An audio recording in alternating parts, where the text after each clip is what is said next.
Today on Breaking Through. It was important to me that this be an American achievement by an American doctor on an American woman to make the procedure available to other women in this country.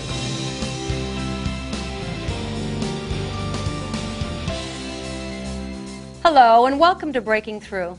I am so glad to be starting our new series at a time in my life when I happen to have put myself at the center of a medical breakthrough for potentially millions of women.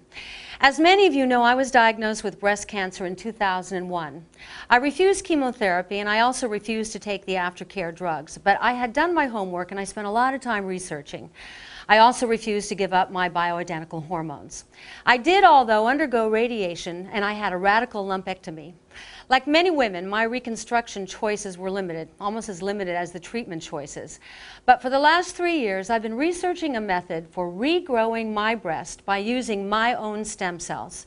This procedure was being done on a very limited basis overseas with promising success. But I was just shocked to learn that doctors in the United States were not allowed to perform this procedure here. And as a result, thousands of women, myself included, continued to face the limited choices we had for breast reconstruction.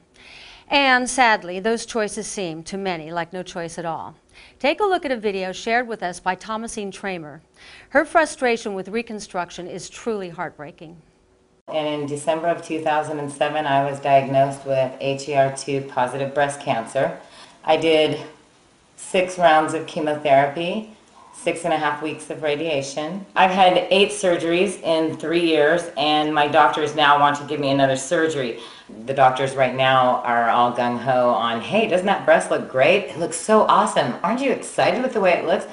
How can a woman be excited with the way her breast looks when there's no nipple and it's like a big football sewn on there and everything's kind of crooked? Women with breast cancer need more options for reconstruction, and those options shouldn't scar you for life. We polled women on my Facebook page and across Cafe Mom, and over 80% said that reconstruction ranks as very important for post-mastectomy. These women are not alone. Now, take a look at Ginny Lamanna, another woman who bravely gave us permission to share her video with you today. Hi, my name is Virginia. I'm a 5-year breast cancer survivor. I had to get 6 months of chemo, 3 months of radiation. I have scars around my stomach where they cut me from hip to hip. And then also where they gave me a skin graft, you can see the marks around my breasts. And in here as well, you can see all the marks, the skin being sewn back on. I hope this will help everyone to maybe get the science moving and get us some more options. Thank you. Ginny is so right. We need more options. During my lectures and book tours, I meet women like Ginny and Thomasine all the time. And they inspired me to do whatever I could to open the door of opportunity in the United States to allow my doctor to try a stem cell surgery for my own reconstruction. I was tenacious and unrelenting, and finally, I was given permission by the FDA to qualify for a clinical trial to regrow my breast this past summer in Los Angeles using my own stem cells.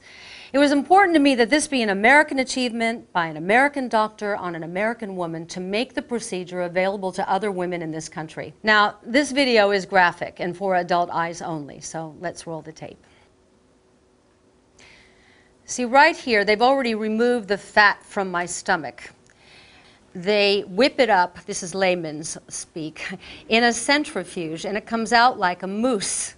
If you kind of see in those vials there, the top layer is fat, the middle layer is blood, and then on the bottom are the stem cells. The little red dot, that's the stem cell. It looks like it's like a little drop, but actually it's millions of stem cells. This is highly sophisticated technology at the Hollywood Presbyterian Hospital in Los Angeles.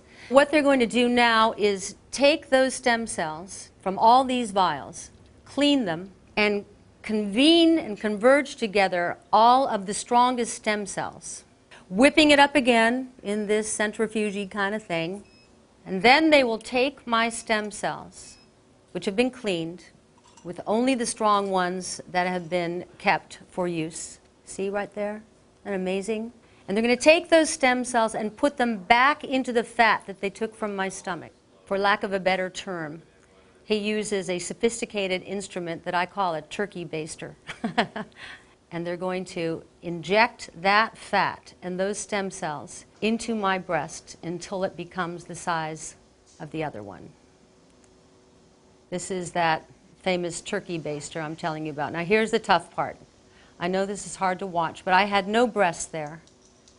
And what you see right now is, to me, such a medical advancement to take a breast that has been completely lost to cancer, and they're going to make a full, beautiful breast out of this. Look at that. He will continue to fill until he corrects the scar. I know it looks like it's painful, but I'm completely out. Yipes. Look at that. It's almost so simple.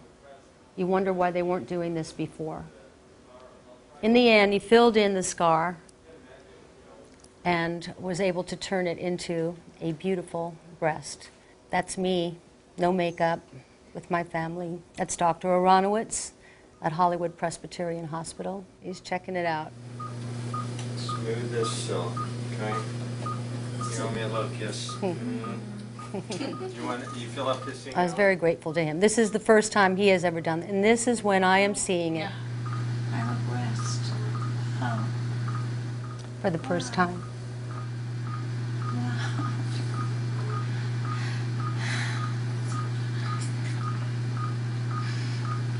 It's emotional. Yeah. I can't tell you how emotional it is for me. It's progress. It is, and it's beautiful. Yeah. And what this means for other women. So happy.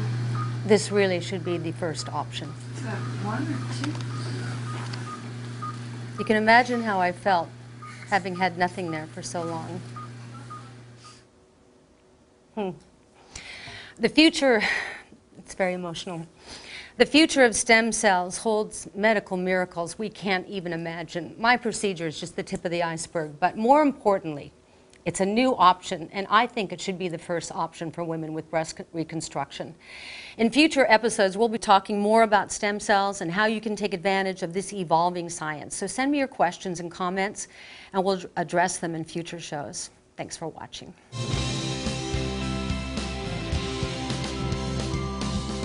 On the next episode of Breaking Through. This one's actually softer than this one. Yeah.